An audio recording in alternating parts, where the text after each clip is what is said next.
En un momento como este, decía la presidenta del Banco Central. Por eso mismo es que nos vamos a conectar con Rodrigo Palma, economista y director ejecutivo de RPBM Consultores, para que empecemos la conversación, Rodrigo, acerca de este momento que estamos viviendo. Salir de tal vez una posible crisis, pero entrar en esta incertidumbre de dónde viene. Rodrigo, ¿cómo estás? Bienvenido a Chilevisión Noticias. Hola Pablo, ¿cómo estás? Buenas noches. Rodrigo, vamos justamente con eso. A ver, Rosana Costa describe este escenario económico que estamos teniendo. Salimos de una posible crisis, una crisis que incluso desde la autoridad política la descartaron, pero ella habla de una incertidumbre. ¿De dónde viene esa incertidumbre que hoy día motiva que el Banco Central aplique esta medida para resguardar estos más de $1.000 millones por parte de la banca?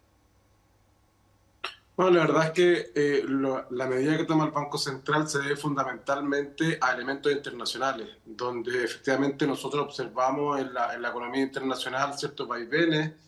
Primero en el sistema bancario, ¿verdad? Hemos sabido de varios bancos que han estado a punto de caer, que han sido salvados finalmente. Y fundamentalmente lo que está haciendo el Banco Central está tomando resguardos ante la posibilidad de un recrudecimiento de esa crisis internacional. Tenemos que tener claro, por ejemplo, que hoy día Alemania entró en un proceso recesivo. En China, las cifras que se observan en China de crecimiento económico no son tan buenas como las que se esperaban. En Estados Unidos, puntualmente, que han habido algunos problemas con algunos bancos. Hoy día, además, estamos observando un problema de capacidad de pago del gobierno, donde hay una negociación, ¿verdad?, política para no generar una cesación de pago, en este caso de parte del gobierno. Por tanto, efectivamente, en el mundo se observan algunos problemas de financiamiento, algunos problemas financieros internacionales. Por tanto, lo que hace el Banco Central fundamentalmente es tomar resguardos ante la posibilidad de un empeoramiento del escenario internacional. Medidas que hoy día se toman, y ahí usted estaba presentando esos argumentos, pero son argumentos que además se podían prever o se escuchaban ya hace el inicio del año 2023, cuando estábamos hablando de la posible recesión. Lo hablábamos incluso, yo recuerdo la conversación que tuvimos en octubre y noviembre, incluso diciembre. ¿Por qué no se tomó esta decisión antes y se toma hoy día cuando las expectativas tal vez de nuestra economía son mejores y ya vamos a estar ahondando además de la situación de la banca con algunos beneficios que podría entregar? Pero ¿por qué es hoy día, justamente, por qué no se tomó tal vez en el pasado cuando existían los argumentos para hablar de una posible recesión?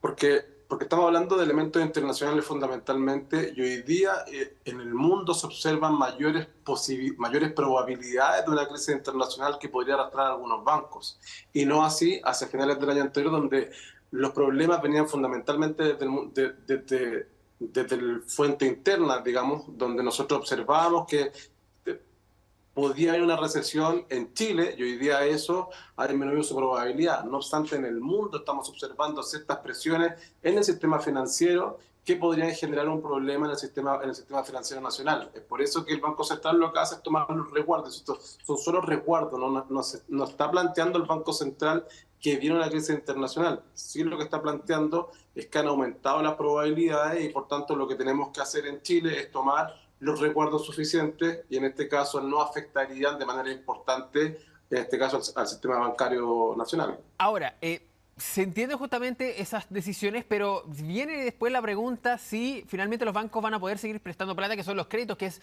básicamente el gran negocio de los bancos. Y ahí lo voy a unir con lo que está sucediendo hoy día en un beneficio que entrega el Estado, que es la garantía FOGAES, este 10% de ayuda al pie, porque el crédito hipotecario es tal vez uno de los mayores negocios para las personas. Están los créditos a las empresas, pero son por muchos millones más. Pero las personas y a largo plazo, ¿se podría ver afectado, se podría tal vez endurecer aún más los requisitos para los bancos cuando hoy día ya son altos? ¿Se podría ver un movimiento de ese lado, tal vez no la reducción de los créditos, pero sí mayores exigencias?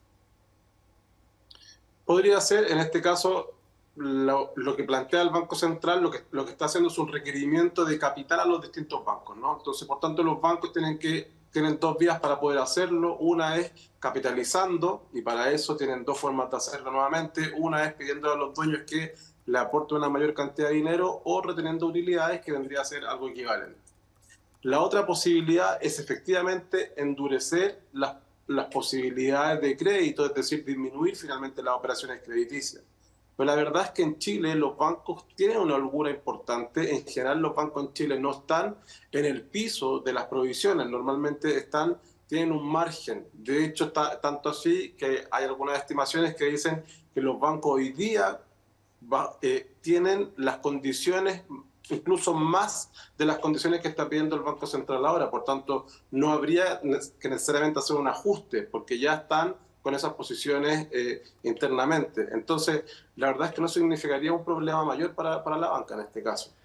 Ya. Perdona, y respecto de los ¿Sí? créditos, fundamentalmente, no se observaría un endurecimiento importante en las condiciones crediticias, no debiese afectar de manera importante.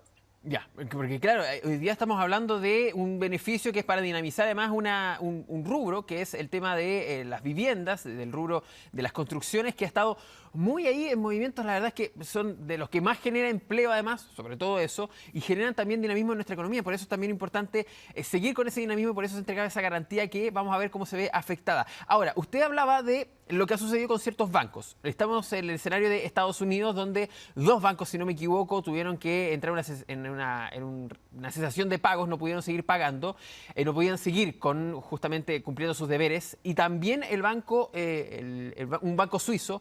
Y ahí estos fenómenos están relacionados. ¿Podemos decir que está sucediendo un fenómeno de problemas con la banca a nivel mundial? ¿O son dos fenómenos? Porque uno de ellos estaba interiorizado sobre todo en lo que es prestar dineros a las inversiones, a las pymes, podríamos decirlo, de Estados Unidos, a lo que son los emprendimientos. No así lo que sucede en Suiza, donde era un problema que se venía desde hace harto tiempo y la dueña de ese banco dijo, no le voy a prestar más plata y lamentablemente se la va a tener que arreglar.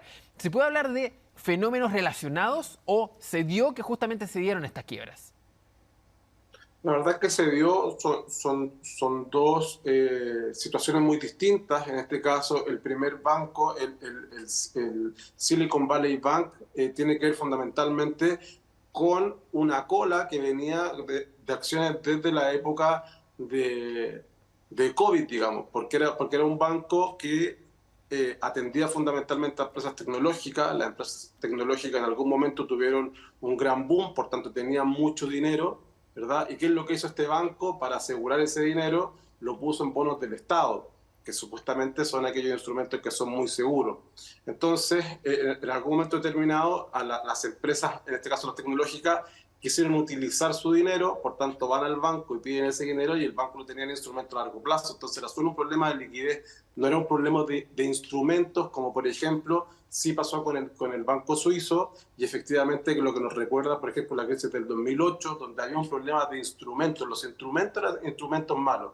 En este caso era solamente un problema de liquidez porque los instrumentos eran instrumentos buenos. Entonces, efectivamente, tal como tú señalas, no tiene que ver una crisis, en este caso la crisis del Silicon Valley Bank, con, por ejemplo, la crisis del Credit Suisse, que tienen orígenes distintos y tienen lógicas distintas. Y efectivamente, cuando pasa lo del Silicon Valley Bank, se discutió bastante si es que esto podía acarrear un efecto manada, que cayeran varios bancos, y una de las cosas que empezamos a analizar tenía que ver fundamentalmente con el tipo de instrumento. Y efectivamente, el tipo de instrumento es muy distinto a lo que sucedió el año 2008 con la crisis del año 2008, ¿verdad? Es la crisis Donde subprime. exactamente, con la crisis subprime, donde ahí había un problema del instrumento propiamente tal. Entonces, la verdad es que los riesgos financieros, si bien es cierto, han estado aumentando, son de distintas fuentes, a diferencia de lo que observamos para la crisis subprime o para otras crisis Perfecto. anteriores. Perfecto. Rodrigo, nos queda 1 minuto y medio. Colocaciones, por ejemplo, un depósito a plazo, un fondo mutuo, podrían ayudar también a que se siga prestando plata, además de, obviamente, que los bancos, que no se debería ver tan afectado debido a las utilidades de la banca en nuestro país.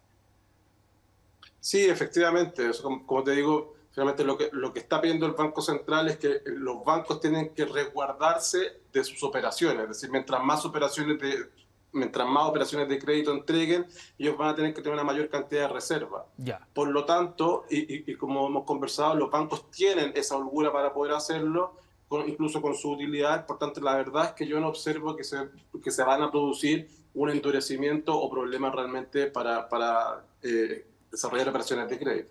Perfecto, entonces vamos a quedar atentos. Estaba justamente aquí revisando la declaración de la BIF y ellos lo decían, ellos no están de acuerdo por el escenario vigente. Para que lo reiteremos a las personas, esto no es por el escenario vigente, es por un posible escenario futuro, tal como cuando empezaron a subir las tasas en medio de la pandemia. Exactamente. Tiene que ver con generar. lo decía Rosana Costa, no tiene que ver con generar una capacidad de, ante una eventualidad de crisis, poder reaccionar de buena manera. La verdad es que Perfecto. la banca nacional está bien posicionada, de hecho, cada cierto tiempo se someten sus indicadores a ciertos indicadores de estrés y reaccionan de buena manera. Entonces, lo que estamos haciendo es fortaleciéndola ante un posible recrudecimiento de una crisis internacional.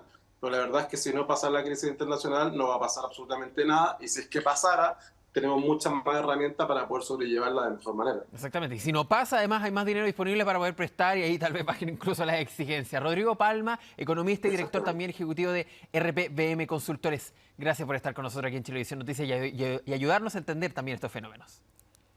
Muchas gracias a ti, Pablo. Buenas noches, que Que estés esté muy muy bien. bien. Muy buenas noches.